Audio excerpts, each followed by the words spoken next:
Magandang araw, magandang gabi sa inyong lahat. Ayan, mega love shoutout po sa patuloy na sumusubaybay sa aking vlog. So for today's reaction video, ito po, updated tayo na si Viancy ay nag-live na po. Tuluyan na nga bang iniwan si Dr. Love? Kapansin-pansin sa kanyang live na mayroon po siyang mga pinasalamatan, ngunit si Doc ay hindi kabilang. So gaano nga ba katotoo na iniwan na nga po ni Viancy? Ating alamin, ating tukuyin, ating saksihan etong pahayag kung saan ay parang nga bang tuluyan ng iniwan. So eto, panoorin po muna natin ito. Naka-off cam. Ito lang yung medyo mahabang mensahe niya. At siya nga po pala, salamat po sa mga reactors na nagtatanggol po sa akin ng may pasiyan naman po. Salamat daw sa mga reaktor na nagtatanggol sa kanya na may basihan. May ilang mga reaktor dito na nabanggit. May ilang din na mga ni-shoutout niya pinasalamatan. Ilan lang yun bilang sa daliri. At nagtatanong siya kung ano ba ang pwedeng itawag daw sa mga viewers, yan, mga kalabandera daw, yun. Siguro wag na lang yun wag mo na lang banggitin yung mga ganun na salita na o mga kalabandera. Kasi parang nakakaano to parang ika nga hindi maganda, pilitin mo na lang na makagawa ka ng isang live na walang ganong salita. Sabi niya kasi meron siyang daily vlogs at doon ang first live daw niya siguro ay baka maglalaba. Siguro para sa akin ito, may ilan kasi mga pumapasok doon ng anong babas. At marami naman na nagko-comment doon. Pero bibihira siya magsalita dahil siya ay nagbabasa siguro. Naka-off cam. Siguro para sa akin, pilitin na lang nakagawa ka ng sarili mong makapag-live ka na wala na yung mga ganun salita mga kalabandera. Sa bagay, no problem naman yun. Pero medyo para sa akin, pagka kasi pinanggit yung mga shoutout mga kalabandera, kasi na-issue yung salitang naglalaba. May nagko-comment kasi hindi pa na dati nagkaparalaba lang man. Siguro huwag nang balikan. Para medyo sa iba, pag maririnig kasi yun, parang ma-insult to. Yan. Sa madalas sa lang, ayan, si King ay hindi nabanggit dito. Hindi nabanggit At siya nga po pala, salamat po sa mga reactors na nagtatanggol po sa akin ng may pasiyan naman. Okay, mga reaktor na may basihan. Okay? Thank you so much po. Okay? Si King wala, hanggang sa natapos yung live, wala akong narinig. May narinig ba kayo? Po kay Canoli daw po. Yung pinasalamatan niya, sila Canoli, sino pa? Si Cell TVPH, sino pa? Si Mang Rene, napasalamatan niya. Si Kapeso, napasalamatan niya dito.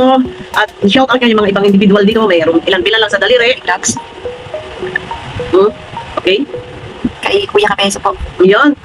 Wala siyang nabanggit na Dr. Love at wala siyang nabanggit na Team Guapa. Wala rin siyang nabanggit na pangalang Renze. So paano to, Iking? Sabi pa naman na Iking, sana kapag yumaman si Beyonce, huwag naman daw sana siya makalimutan. Sana raw kasama siya. Ito si Iking sa pagyaman. Talaga naman, Iking. Talagang gusto mo pa talagang makisosyo. Paano to, Iking? Gusto mo pa talaga makisosyo, no? Na kapag yumaman, ayun ang sabi niya sa labi. Replay natin yan, pamaya. Kapag daw sana umangat na yumaman, sana raw huwag siyang kalimutan. Grabe ito si King na ito. Talagang ika nga ay gusto pang makibakas. Gusto pang makisosyo. Ayun. So walang nasasalita. Siya po dito ay ika nga siguro ay nagbabasa lang dahil tuloy-tuloy po yung mga patak ng comment dito. During live ay may mga nagko-comment. So ganun pa man. Opo, hayaan po natin yung mga passion na nagdag-comment po pag sila. Ayan, hayaan lang daw yung mga basher at ay dagdag comment. Normal, natural lang yan sa isang mga vlogger, reactor. Engagement. Sa mga vlogger, reactor, kahit sa politics, mga nasa posisyon, kahit ang Panginoon Diyos, sa kabila ng katakabuti yung ginagawa, inuusipin ko siya, binabatikos normal yan, akibat yan. Huwag tayo mag-expect na talagang lahat ay puro papuri ang ating mababasa. Normal, kahit man ako. Saka dagdag-base po natin yan sila. Okay? Bibihira siya magsalita. Welcome po natin sila dito sa aking YT. Ayun, i-welcome daw sa kanyang YT. Okay? Tapos ngayon, ayun nga, paano to, Iking? Ang iyong team, maging ikaw, maging si Red Zayn ay hindi na pangalanan dito. So, kayong magaparatampo o kayo ay natatampo na.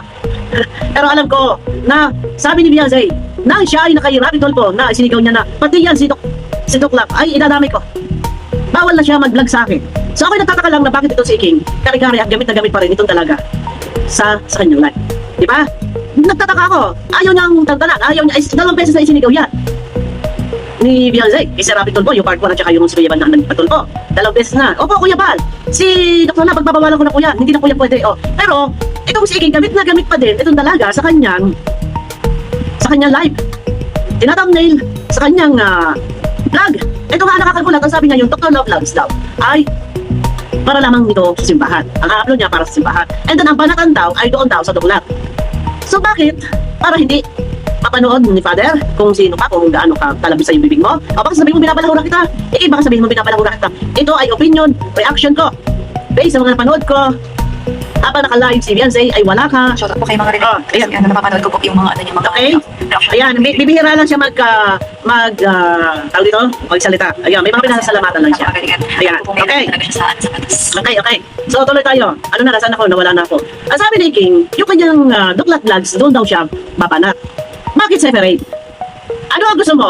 Yung kanyang isang YouTube channel na Dr. Love Vlogs with S ay puro simbahan. So, okay, magtatago ka para pagpapanat ka, para hindi ka mapanood ni Father. Nagpakatotoo ka sa sarili mo. Ipakita mo kung sino ka. Kasi baka mamaya, mapanood ni Father yung mga ibang mga barat mo, ma-recommend ni YouTube yung kay Father. Pag nag-open ng Facebook, ng YouTube si Father, pag-open pala, bungad na, katabdil na, ang mukha mo na ito ay reaction ng mga reaktor. Baka mamaya oh my God, ito pala yun, ganito pala, ang bibig nito.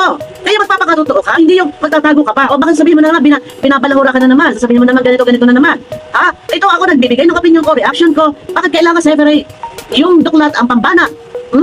Tapos ngayon, isipin ninyo ha, hala, bira, si Krung at pinapapunta niya doon daw sa kanila. Ang gusto niya mangyari, ito si Kindred, sa kanya pupunta sa kanyang bahay. Tapos pagdating din, Comment si Tita D. Ayan, binig. Si Atty. Libayan naman magtatanong sa iyo, Bian. Hintay ka lang. Si Busy pa siya. Oh? Yung paghintay ko nga po eh. Hinihintay niya sa Atty. Libayan. Kasi talagang, sana po, mabigyan po ng ano ng station po yun. Pinahita niya sa Atty. Libayan. Okay, hindi ako naging right machine, guys. Pagbabalangura po. Hindi sa amin, sa pag... Oh, Ginoo! Pambihira ka na, Iking! So, ayun na! Baka kayo mag-iiniyak, magtatampo na naman yan sa Iking. Mararamdaman nyo na naman yan. Lungkot na lungkot ang mukha yan. Baka sabihin na naman, binabalahura ko siya. Ito yung mahirap dito eh. Dahil hindi siya nabigkas ni Beyonce, napasalamatan, walang pasasalamat, baka magtatampo na naman ito. Aba, kawawa naman si Iking. O, paano yan? Abangan nyo! So ayan guys, mga kalingap, thank you very much kay Madam Bopil. Ano po, supportahan natin si Madam Bopil. At syempre, huwag natin kakalimutan si Kuya Val Santos Matubang, Kalingap Rab. At ako po na inyong lingkod, Kalingap Kel. Please po support my channel, like and share my videos, and don't forget, click the notification bell. So ayun, napakagaling talaga ni Madam Bopil magpaliwanag, magbigay ng kanyang reaction video, ng kanyang opinion patungkol sa mga nangyayari ngayon. So ayun nga, nag-live si Viancy at kanyang pinasalamatan yung mga nagtatanggol nga daw po sa kanya. At hindi doon kasama si Dr. Love. Ano po, hindi niya nabanggit yung pangalan yun na bilang pasasalamat. Ano po. So, doon pa lang ay para na nga bang iniwan ni Viancy si Doc. So, hindi na matutuloy nga ba ang Team Guapa? Gaano nga ba katatag ang Team Guapa na patuloy na pinaglalaban ni Dr. Love at ni Red Zane? So alam naman natin ang mga pangyayari. Updated tayo. At sa nangyayari ngayon ay talagang parang iniwan na nga po. Kapansin-pansin yan na hindi nga po napasalamatan. Pero malay natin, plano lang nila na hindi banggitin yung pangalan, opinion naman natin ito. So malay natin nga na wag na lang banggitin yung sila, ganyan-ganyan, at ang ibang mga reactor na lang yung pasalamatan na nagtatanggol kay Viancy. So wala tayong idea. So reaction video ito.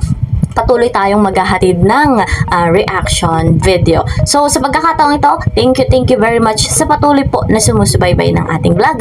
Mag-iingat po kayo palagi. Lagi niyong tatandaan, maiksi lang mga buhay. Ayan, enjoy your life. At guys, mga kalingap, marami pang pasabog si Kalingap Rob para sa mga beneficiary sa kanyang mga upload. Kaya naman pakatutukan po natin kung anong meron na ginagawa si Kalingap Rob at syempre si Kuya Val Santos Matubang. Maraming kaganapan, maraming eksena. Hanggang dito na lamang.